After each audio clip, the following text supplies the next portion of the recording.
বুঝলি ভাই? ভাই অনেকদিন পরে ভাই ছুটিতে আসলাম ভাই। আজকে ভাই একটা জাদু দেখাবেন আমাদের সবাইকে। সবার উদ্দেশ্য করে একটা ভালো একটা চমৎকার একটা জাদু দেখাবেন ভাই।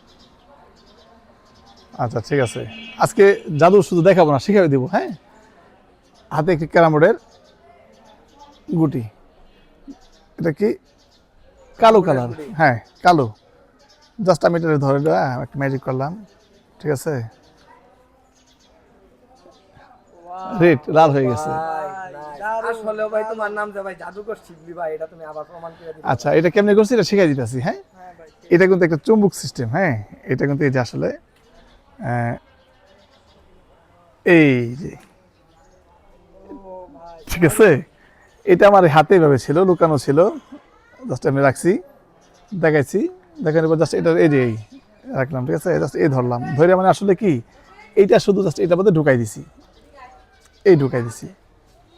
তাইলে ভাই এখন আমরা কি বুঝবো যে এটা কি আসলে জাদু না বিজ্ঞানের কোনো একটা অঙ্গ? এইটা হচ্ছে বিজ্ঞানের কৌশল, এটা আসলে অন্য কিছু না, এটা হাতের কৌশল। তাহলে কি ভাই জাদু বলতে দুনিয়াতে কিছু না নাই? না, জাদু বলতে কিছু নাই, জাস্ট আমি এটা এই ধইরা জাস্ট আমি এমনি দেখাইছি। আসলে কি যে এমনি ঢুকাই দিছি এইভাবে, এই। ধন্যবাদ ভাই। ঠিক আছে, সুন্দর লাগলো। আচ্ছা ঠিক আছে।